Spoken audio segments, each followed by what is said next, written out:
What's happening, everybody? I'm just I never get in front of the camera. Honestly, this is you need that Black Beauty setup. Oh man, I like the 6.5. I like the 6.5. The 8 is dope too because you kind of just get the built-in big worshipy cough snare, which is amazing, and it's been a thing for so long now that I think I'm just ready to move on. But I like the 6.5 for the variability. 14 by 6.5. Black Beauty, can't go wrong. You can get some punch. You can crank it a little bit and have some fun. And so it's a versatile drum. I never get in front of the camera. Talk about touring with Pastor Marco. Man, a lot of trips with Pastor Marco and the guys. Sheesh. We went all over Latin America, and yeah, it's just incredible. I think it's tough doing trips that way, the way we did them on planes. A lot of my friends get to do bus tours, and you sleep all night, and it's not that it's easy, but it's just, I think it's a little easier as far as rest and maintaining health doing bus tours opposed to flying. You're finishing late because most of the time on those trips we'd be playing last, so starting at 8 or 9, and Pastor Marco's not gonna skimp on a night of worship. We'd go 2 to 3 hours almost every time, and so it's a late night getting to bed, catching an early flight onto the next city. So by the end of a what sometimes would be 13-14 day run, you're on the bad side of health and rest. And so anyways, but it was an incredible experience, man. I love it. Let's hear about that story. So for those of you that may not know, I do a little bit of everything. I do live music production. Live AVL production management, if you will. I have a little company called Core AVL, and we've been really blessed to have some incredible clients that we work with.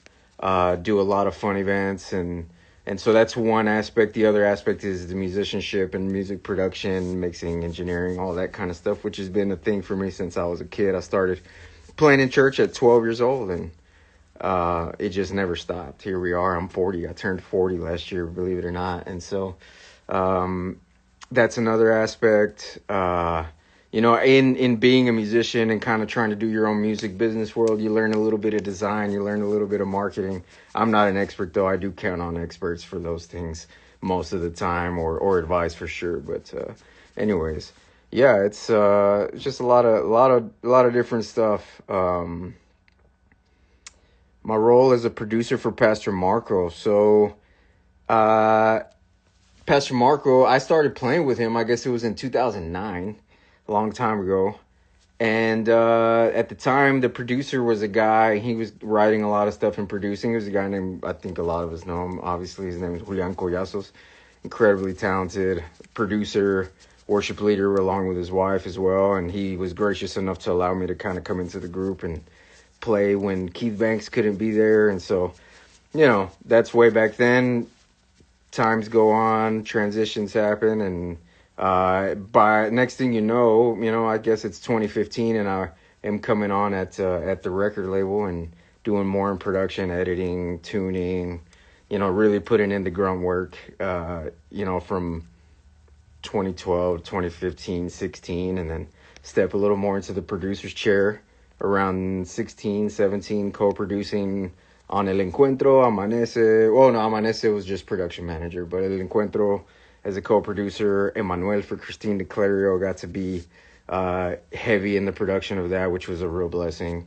And a lot of different projects, but basically that's kind of how it happened. And my role at a place like Aliento, or with an organization like the one that Pastor Marco runs, it's a lot of hats when you're producing and doing live production management. It's a lot of fun, but I count on a lot of friends to make a lot of different things happen. And we get to hire a lot of great guys and fly in some musicians from out of town. And, it's been a blessing. And so, yeah, it's great. It's great. And I wanted to hop on here. I've been trying to kind of get this out. I wanted to hop on here and just get in front of everyone, see if there's any value to this for you guys, talking about drums, music, gaming, sports, whatever.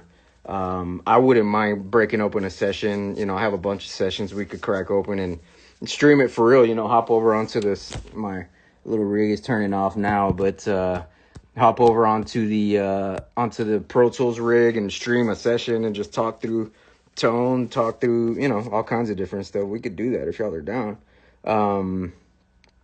What do you look for in a drummer while producing?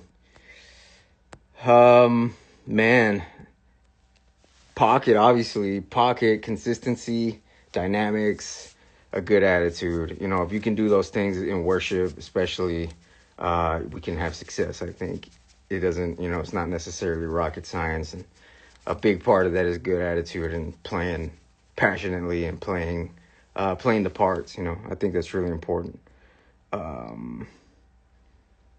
What do you look for? 100% easier. Oh, yeah. So I think we were talking about, I got to catch up on the comments. Sorry, guys. Can you mix live drums recordings? Yeah, I don't mix often, but, as a producer, as a drum tone getter, you learn a lot of good lessons when it comes to making music. And some of the hardest tones to get can be drum tones. And so anyways, along that journey, all the years of setting up sessions, preparing sessions for mix and getting a sound, getting a rough mix. Yeah, absolutely. We've come to mix a little bit here or there when the opportunity presents itself. So, yeah, absolutely. And like I said, we can hop in a session sometime and just take something from raw to somewhat mixed or whatever. Talk about compression, parallel compression, how much compression is happening in CCM music. It's incredible. Favorite kit for live recording? I love a lot of different drum sets. I'm not that picky. I think you can get a great tone from a lot of different kits. I have some buddies that won't play DW. I have some buddies that only play DW. I think it's really more about feel. You can change the heads. We can tune high. We can tune low. I think if it's a worship CCM record, man, give me a maple drum set. Give me a birch drum set. Give me something standard size, for the most part, or vintage. 68 Ludwig. My good buddy Keith Banks owns a 68. I think he's a 68, maybe 66 Ludwig with a 24-inch by 16-inch kick drum, which you would think, only 16 inches deep. But, man, some of the most, sample-ready sounds just straight off a mic that I've ever gotten is from that kick drum. And so I miss that drum, Keith. If you're in here, I may want to borrow that soon again. Medley Poderoso de Israel. Fire. Thank you. Gracias, Álvarez. Esa canción lo compusimos yo y un amigo. O sea, obviamente la música, el arreglo. Dominic Sanchez, King Strings. No sé si está por aquí, but Dominic is an incredible musician, arranger, and it was great to finally get to work with my brother Dominic on some music and put that work on a project with Pastor Marco. We got to record that live in Guatemala, which was an incredible experience. Always a lot of fun and a lot happening on those trips. Let's talk about Cowboys. Oh my God. Maybe revive the Tim Bro podcast. Oh, let's go, Tim. Hop on. Any of the homies that has something to say, let's go. We can go live together. Andre, I see you hopped in here.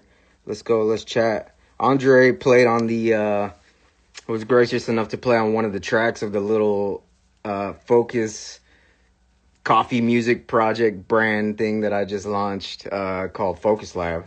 Andre Taruco, an incredible guitarist, also played on the Marco Barrientos project with us this last year and on the last couple projects, if I'm not mistaken, yeah. And great guy.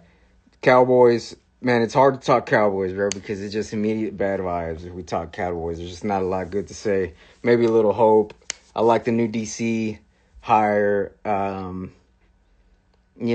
We'll see what they do in the draft, man. We'll see what they do in the draft. People are leaving. Look, the numbers are going down. We start talking Cowboys, the numbers start going down immediately. I have not played Arc Raiders. Let's play. Yo, I got a PC too. Look, I got a PC. I got another little computer over there, man. Y'all, don't tempt me. We'll play some games. We'll hop over on YouTube and Twitch and play some games, talk some music. I'm not tripping. How to buy a PC. Oh, my goodness. Okay, this guy, Jesus Freak 365, is a buddy of ours. we game. Well, we used to game because he won't buy a PC and he somehow does not understand how to make his way over to Best Buy and just make that happen. He knows what he's doing. He knows the trolling game that he's playing. Was the final mix of the latest album the conference recording of the Guatemala or the Guatemala recording? It was both. It was both, excuse me. I believe 8 of the songs were from conference in Dallas. There was 14, so no, forgive me, like 9 or 10 of the songs were from Aliento Dallas, Conferencia Aliento. It was an incredible time, and I actually got to play bass for the first time there. And MD, the band, which was just a blast with the group of guys that we had. It was a really incredible opportunity to do that. It was definitely unsettling not being on my instrument, but anyways, yeah, those. So I guess it was 3 or 4. El Poderoso de Israel is from Guatemala, where I had to end up playing drums after logistics and things change, and then when things change back, sometimes we can't put logistics together. Anyways, so I ended up having to play drums on a couple songs. I played out in Guatemala, and my buddy Daniel Lopez, incredible drummer. Hire him, call him. Him and his wife have an amazing social media company as well. They're worth working with if you need help with music or socials. But he came in and just did an incredible job, man. Just great guy. He everything we talked about earlier, he does all those things and more, way more.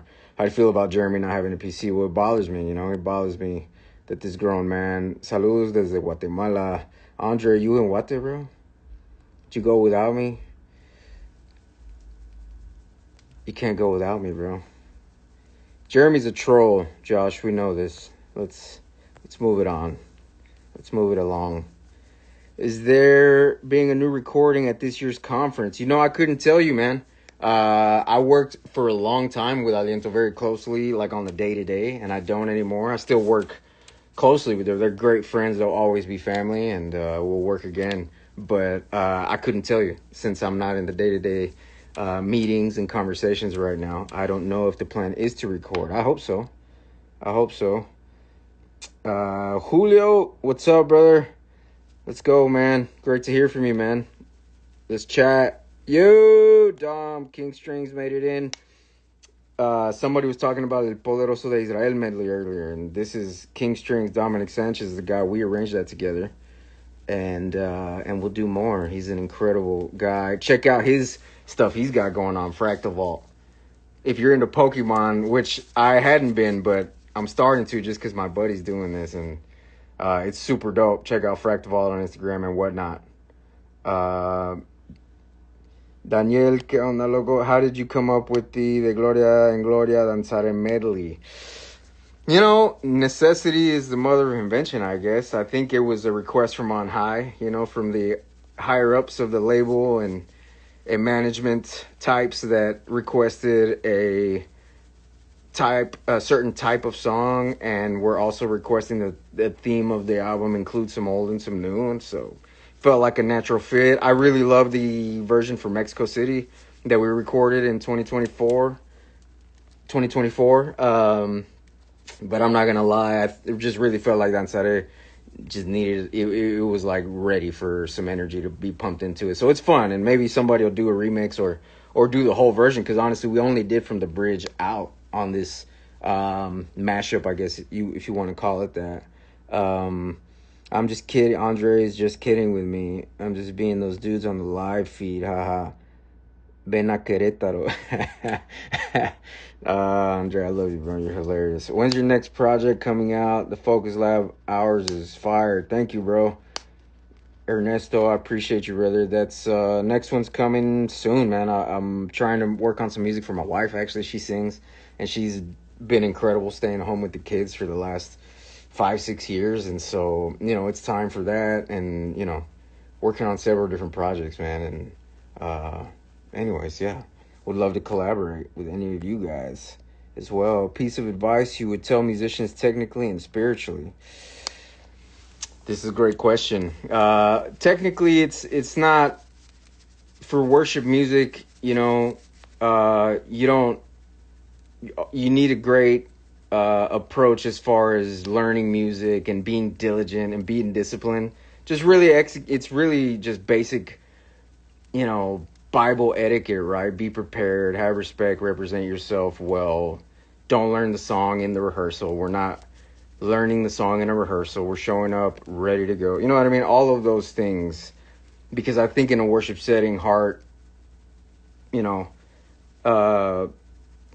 posture is like everything, and especially in an everyday Sunday morning situation. That's not a live recording, live from Guatemala or whatever, Bethel or Elevation. It's really about posture, and I think if you come prepared spiritually and musically, God will take that and just do more than what you could have done, even if you came in and chopped out as much as you could and all those things, man. So honestly, you got to be cool to hang, and heart posture, both towards the music and towards the Lord, towards what worship is on stage, and understanding all those things are really important. Of course, we can go really deep with that stuff, but honestly, I think it's, when we're talking just in a general audience, I would really just say come prepared spiritually, whether that means just praying, giving up something that week, eat a little less fast food, give that time to the Lord. It's not rocket science, but all right, let's see. Danzare is really one of my top favorites from the recent ones. I love that you added synths to the new version. Yeah, that's kind of what I was talking about. I think the version we did live from Mexico City was a really incredible version, and that was an amazing night. I was really honored to play on that project produced by Steven Richards and MD'd by Will Garcia, who's just a monster. Anytime I get to chat, hang out, Instagram, have lunch, anything with Will is a massive blessing. So that was an incredible project. But yeah, the melody, the tempo, it just lends itself to a little EDM, a little flip of the EDM switch, if you will. So time for Alicia's music. Oh yeah, hey Laura, how you doing? Yeah, definitely long time overdue and ready to work on that stuff. So Henry Solis, what's up, cuz? That's my cousin. 10% talent, 90% spirituality. Yeah, I mean, preparedness, posture, and just giving over your, music is not our identity, our ability is not our identity, our ideas are not our identity. Our identity is that we are a child of God, a child of Christ. We're a son or a daughter, and I think when we can get that, the rest can become easier, because you're not as worried as if someone's critical of your gift or critical of your idea, and you know what I mean. So it can definitely make a difference when we let that sit in our hearts a little bit. What did Julian think of your version of Gozo en tu presencia? We didn't talk about it. I don't know if we didn't talk about it beforehand or afterhand, and I have spoken with him recently. I spoke with him during the process as well. I don't know if I thought to mention it. I'm not going to lie. That's an incredible song, an incredible arrangement. That first version, a lot of great players, and it was fun to bring it back and just have a little fun with it.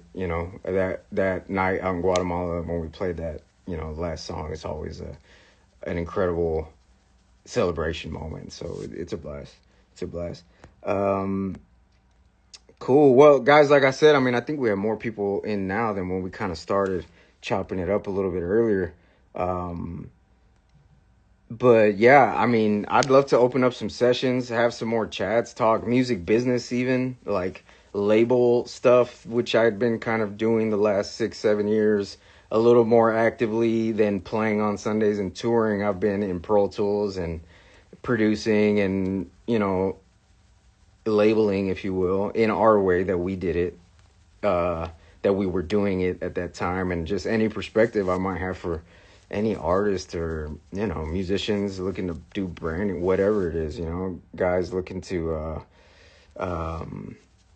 expand, or anything you want to teach me, I'm here, man. I want to learn too, trying to get better over here. This is an interesting one. Which old songs came to the table to be in the Aliento album that didn't make the cut? Man, I'll be honest with you. I don't think it was, there was not too many. It was just really more of a general idea that came to the, to the table as the original creative planning happened for that project, and we kind of went from there. There wasn't a massive push or pull or anything like that. I'll be honest with you. Maybe, Dame de Beber for sure, and that's one that I wanna arrange. You know, I just think it's such a beautiful song, and I'm a sucker for those old classic Latino vibes. That feel, just from that Randall feel, that real spacious vibe. It's full of feel, but there's a lot of space. You know what I mean? You can't fake that stuff. Tim Bro Podcast relaunch. Come on, let's go. Jairo says, Tim, hop on here, man. Let's talk. Hop on. Looks like Tim is in the chat. Let's go. Let's do it. Let's get it running back. Paul, dude, I'm enjoying the lo-fi jams. Oh, appreciate it, man. Just a little, honestly, it was an exercise in publishing music and knowing, because I've worked on a lot of big projects, man. Like, God is good, bro. I don't know if you guys have ever heard of Muso.ai, but I kind of ran my stats in there and just to see, what are the credits, it's a really cool service that they'll add up all your credits and your stats. And man, God is good, man. He's blessed the work that we've done to reach I don't want to say that many people, but it's been listened to, over 600 million times, something like that, whether it's something I just played drums on or produced or wrote on or whatever. And so, yeah, it's just a really incredible blessing to have had the opportunity, but I'd love to chat about it. Jose?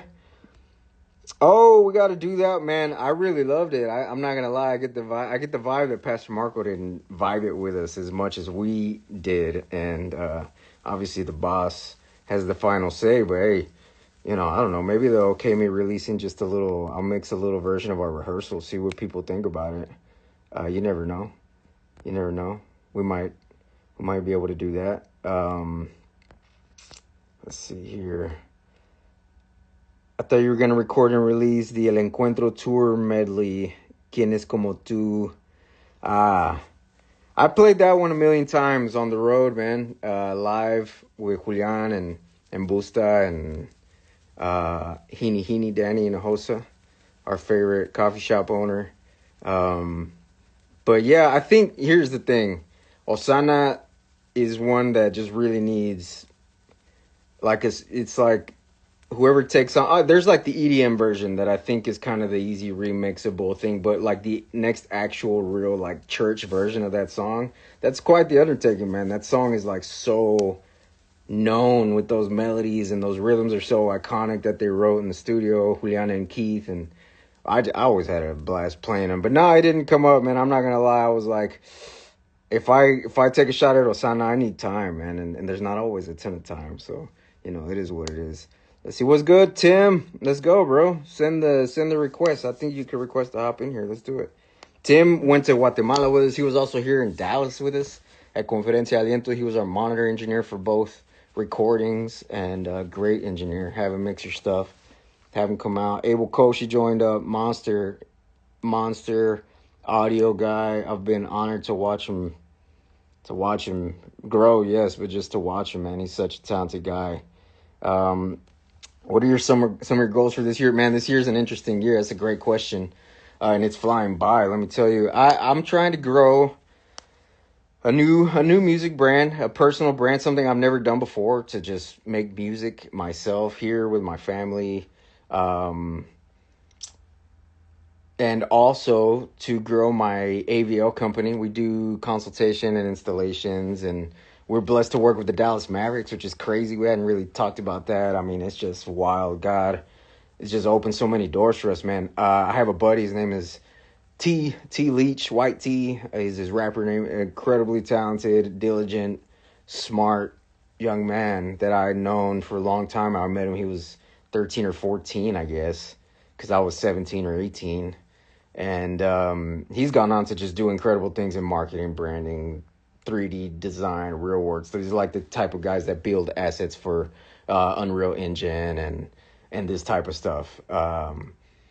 and he's had so much success with that. He's worked with the Mavericks, and so they reached out to him as a trusted guy, trusted member of the family, and he connected me with them, and we've just been able to do with my buddy Daniel Serpa. I've been able to hire him, and he helps us program, and we book light people for every game. If Serp can't do it, we make sure there's people there, and looking to grow their relationship, do it with more people. So looking to grow the AVL company as well. Um, and just really in a little bit more of an independent phase of my life right now, man. It's a blessing. It can be scary, but you know it is what it is. I've never been one to get in front of the camera like this either, or even chat or just you know. So if I'm like looking at the camera crazy, I'm leaning back and I'm trying to read. I'm getting to the age where I need to make my fonts bigger on everything.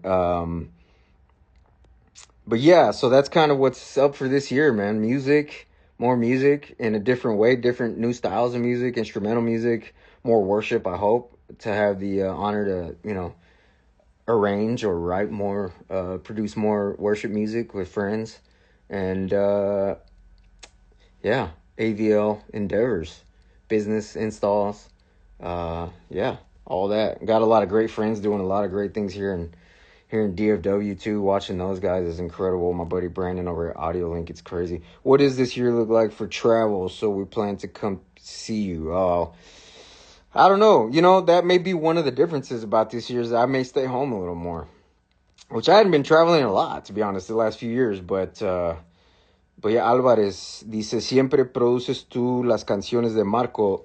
No.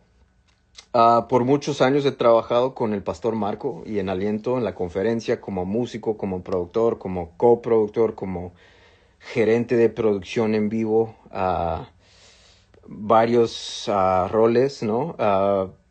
Pero no siempre soy el productor ni el escritor, o hay muchos que colaboren y ponen un esfuerzo increíble para hacer todo eso que pase, ¿no? So yeah, it's a crazy big team, and Boog plays a mean tambourine. I know that. I seen him do it. The one and only YT. I was just talking about you. I don't know if you heard that. Is Pastor Marco touring this year?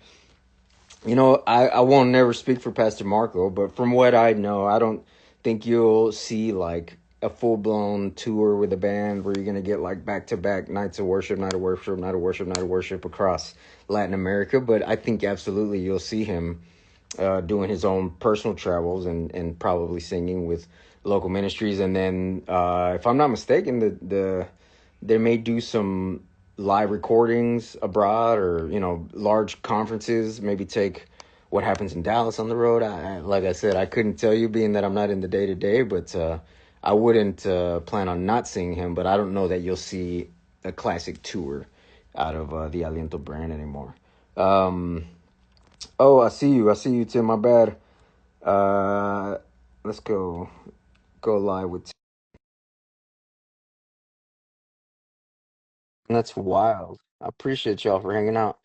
Like I said, we can open up a session. I can hop over on the big rig next time if y'all are down. We could go to like YouTube and Twitch. Yo, Yo, Timbro. what's good, man? I'm chilling, brother. What you getting into, man? Right now, I'm actually finalizing my Atmos template. Oh, I saw that you got a 7.4 rig. Yeah, I did. Yeah, man, it's been That's crazy. incredible. So, yeah, I needed a tax write-off. I hear that. I hear that. We all So need those yeah, problems. yeah. So I ended up investing in one, got it set up, and then this week with this whole, snow and sleet and ice and stuff, I decided to like paint the walls and um, redo a bunch of my panels and stuff and just make it look Looks more like a dope. studio. You got a laser show in there, bro. Yeah, I do, man. I You got do. the Like, whole. hey, you recognize that? I know that chair. I slept in that chair. Not I in have that that. room either. The That big chair's couch. been around. Yeah, the big couch I had to put upstairs, man. So Oh, you um, still got the big couch, I man. got the Yeah. big one, but it didn't fit in here anymore. So now with the whole like 360 speakers and stuff, Yeah, yeah. I have zero room. So That's dope though, man. That's dope. I love that. You gonna offer Atmos stuff to everybody you're mixing for or what?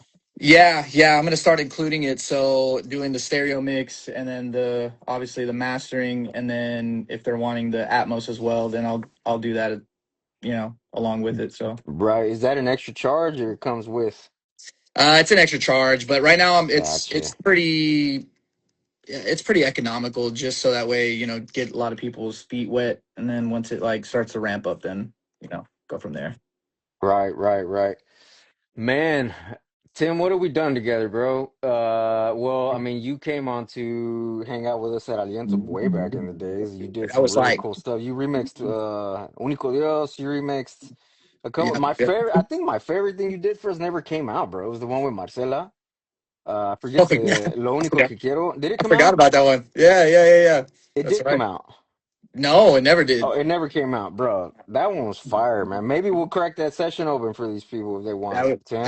that'd be dope. I don't know where it's at, but yeah, because Well, that yeah, I was have a file, but I think it was maybe like not a public file. 20. I think it was like 2016.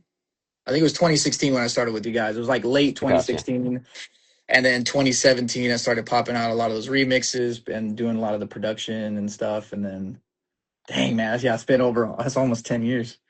Will we get a Timbro and Focus Lab project? Absolutely. Yeah, Every man. project I do is a Timbro project because I learned a lot about engineering and all kinds of Pro Tools things from beat. Like I knew Pro Tools when I met Tim. I've told this story before. I don't remember if I told it on your podcast or not, but Yeah. like I was pretty decent at Pro Tools. But when I saw Tim work in Pro Tools, I was like, and this is back in the day, you know, this was a while back, and I was like, oh, I gotta. No, no, I'm not it. This is not the one. I'm not the one. I'm not chosen. I've been called, Yeah, but I'm not right. chosen. And so I had to hop on my Pro Tool skills, man. You had to get me, you got me speaking the language. You taught me a lot with that stuff, man. Tim is incredible Uh, engineer. Tim's done stuff back in the days with like serious sessions where you gotta you gotta be able to edit sections without seeing the arrange window. You know what I'm saying? Stuff like that. Serious sessions, like pop sessions, yeah. where you don't have to. They want it and they want it this second, and you don't have time to command tab, bro, or command plus minus whatever to hop over to your range. You type in bars into the transport. Copy. You know what I'm saying? Like it's wild. Some high level engineering stuff is dope. How did y'all learn to mix and produce? Oh, it's my cousin Adam. What's good, brother? Tim, how'd you learn how to mix and produce, man? Well, let's see. Production, I just got thrown in it. Literally, it was like, have you ever seen that John Wayne movie where he just grabs that kid and he's just like, the kid doesn't know how to swim and he just throws him in and he's like, just learn. Yeah, yeah, yeah. That's literally what happened. I started mixing first. I was engineering and mixing, and I was working in a major studio here in Dallas. Did the whole like internship, assistant engineer, then became an engineer, and I was mixing, and then somebody hit me up and was like, "Hey, we need a guy to produce this album," and I was like, "I don't produce, like that's not what I do." And they were consistent. They were persistent. I told them no 3 times, and then finally I was like, "Okay, if it sounds terrible, it's not my fault. It's your fault." So I did it, and they loved it. And then I started getting more and more work, and I learned from great like producers. I got to work with a lot of top level guys, like Mark Ender, who did like all the Maroon 5 albums, like the first like 2, 3 albums. I got to be with Timbaland for a little bit, Ryan Tedder. So like a lot of these like top level guys, I saw what they did. I thought it was awesome. And I was like, I can't do that. But then I had to do it. So and then the mixing, I learned like I assisted and I was underneath a guy named Hal, which actually Rico knows really well. Yeah. They were like together, but I learned from him and Matt Aslanian. They like taught Mm, me those 2 guys, and then after that, it was just learning stuff from here and there, working with great producers who tell you that your mixes suck and you need to do better, and that'll make you a lot better. absolutely. And then yeah, that's how I learned. I don't know about That's you. dope. That's dope. Well, I mean, you're a I'm phenomenally musician, so I mean that was easy for you, that transition. I feel like. thank you, bro. Yeah, I mean the music making part when I got into being in a producer seat was like the easier part for me. The harder part for me was becoming technically proficient, getting my ears proficient, getting the ability to understand signal flow and all that stuff, like in a real way, like in a like you understand signal flow, like the way uh audio goes from a mic to a pre to a converter to whatever, like all that, but like what are the colors of the compressors? What are the colors of the preamps? What does it feel like when you add a dotted eighth delay that you don't hear? You just kind of feel it. It's there, but you don't hear it. You know what I mean? Like, I had to learn a lot of that. I didn't know any of that. And but I was, like you say, I was a proficient musician and a lot of time on stage and a lot of time in like spontaneous moments. And so there was a vocabulary when it came to, arrangements and stuff like that. But anyways, yeah, man, honestly, a lot of my time at AMG, at Aliento, just a lot of rough vocal tuning sessions from conferences and vocals that were like pretty roughly recorded and drums that got, you know, like all kinds of crazy stuff with drums and learning guitar tone. We kind of went through a phase there. We did a whole thing with just like with I think it's a CCM thing now, and I think it started back then. I think Chris Greeley really, you could probably say, is probably more responsible for the giant wall of guitar sound, where guitars took over CCM worship as opposed to keys and synths and stuff like that. Of course, there's flavors for everybody, but I think predominantly that. Anyways, all that to say, man, my time at Aliento was like crucial for me. I spent lots and lots and lots of hours editing and ruining tracks and fixing them again, breaking things, putting them back together, and next thing you know, you kind of know how to do stuff, man. It's crazy how that happens. Quick question, cuz are you planning to do like a podcast every week? Man, I'll be honest with you, man. Like Tim will tell you too, I'm the last person on earth that ever wanted to get in front of a camera and do. I'm such a back behind the scenes guy. Whether it's behind the drums or a bass or a console or in the studio, like I'm not comfortable with it, but like if people find value, man, if this helps somebody, if you think uh you know, if people think it's cool, we could do it. I'm down. Tim's an amazing gamer too. We could hop, like I've been telling him. I keep showing people. I want somebody to tell What's me that? to hop on the game. My little Oh PC, yeah. my little set. I need somebody to tell me to hop on the game. Let's run it. Heck yeah, Let's man. run it. I'm Gil Bates on Activision, baby. Come find me. Bill, Gil oh, I Bates. forgot. Gil Gil Bates. Bates. Yeah. Gil Bates. Oh, that's freaking funny, man. Oh man. So what's PMP coming up for you, podcast. Tim? Man, I've just been staying busy, man. Staying busy, doing about a mix a day. So that keeps me really busy. And then church, that keeps me really busy now. And then gaming with you guys, that also keeps me really busy. Absolutely. Yeah. We're the top G's on 2K. If y'all don't know, roll through and let's run it. And And what you're is it called? Pro Am? What's it called? What do we play? No, we play the rec. The Rec. We play the Yeah, Rec because we're play the rec. trash. Because we're above 30. We're employed. That's what it is. We play in the old man. Yeah, we have a job league, or at least we have to work all day league. Heck Marathon yeah. is coming up from Bungie. I'll try that for sure. Marathon, I haven't heard of that. I know Bungie for sure. I'll be looking into it. Are any of you guys playing Arc? Like it's like seems to be the big thing. I'm down, but none of these guys want to play. They're just all addicted to 2K. I mean, I really want to start playing Ark. I don't know. I'm I just down, don't. I man. just don't want to play it alone. And then Boog's over here like, I don't want to play it, and blah blah. It's not my kind of thing. But for me, like for sure, we need a fifth on 2K. Tough. Who we kicking off? There you Play, go. come play us and catch a free W against us. Come on, That's that's hilarious. hilarious. That's actually funny. Well, yeah, man. I wanted to hop on here and just kind of see what's good with everybody and talk a little music, talk a little. Come play us and catch a free WIC. Battlefield, nah, nah, not Battlefield. Marathon is like Arc with classes. Oh, gotcha, Hmm. gotcha. Yeah, I'm down, man. Anyways, people are starting to back out. It looks like Like seriously, if anybody would find any sort of value, shoot me a DM, throw a comment in. We can crack some sessions open. Me, myself, me and Tim. There you go. We just talk whatever, hang out. Like if it's something that will help just from our perspective or my perspective of having been a producer, of having being a musician on tour or running a little AVL company or having a big giant client like the Dallas Mavericks or working with independent artists or whatever it might be, man, we're here to help. And, I feel like the future is more of this, just going direct to the people that look to you.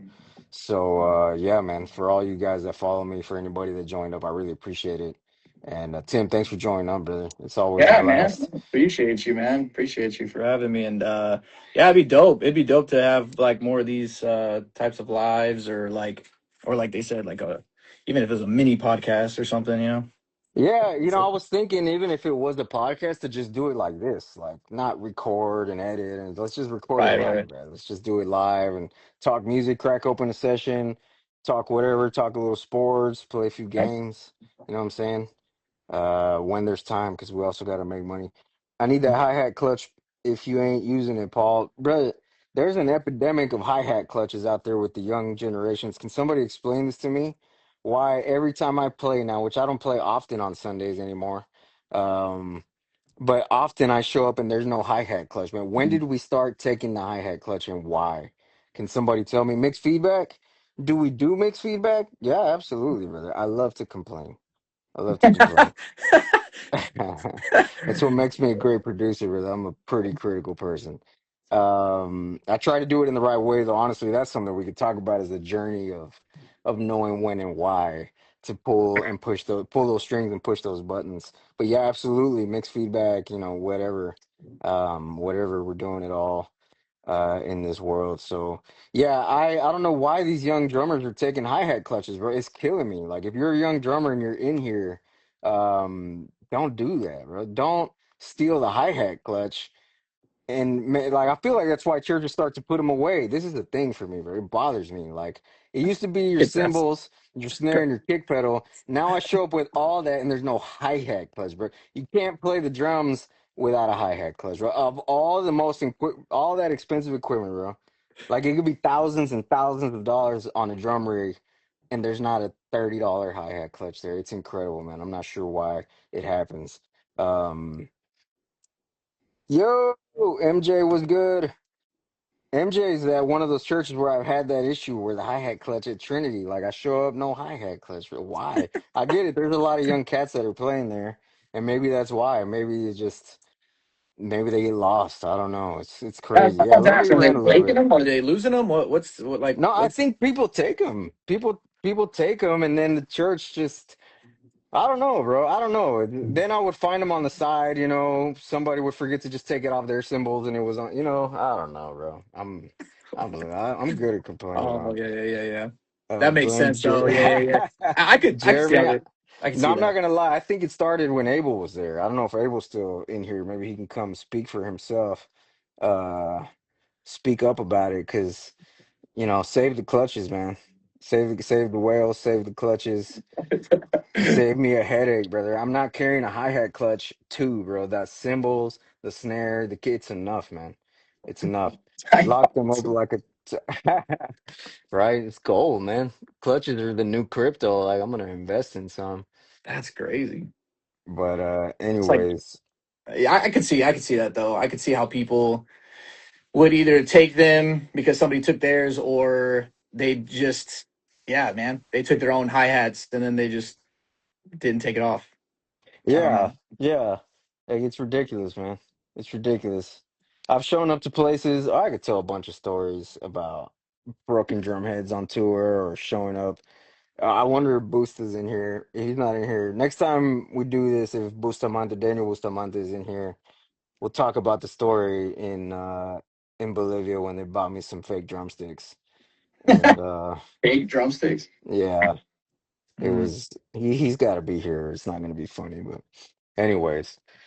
All right, looks like we're losing a little momentum here, Tim. Let's call it. But Yep, yep. yeah, No, you're I'm good, man. down, bro. I'm down. I think I might do this again, and I might run it on. I gotta get my little OBS situation going again. I haven't done that in a while. Yeah. But yeah, maybe we could do it to where we can I can go live on a few different platforms and we crack open some sessions and talk Yeah, about that'd it, be dope. run That some actually be games. that'd be super dope. And bro, and that's the other thing too. A lot of Marco stuff that has been done, we should do in Atmos. Dope. Oh, dude, yeah, absolutely, man. If Absolutely. I we have bet you. the stems and all that stuff, dude, that would be super dope. Do that Yeah. on a live session. Yeah, I'm sure people would enjoy seeing that. Would be good content for sure.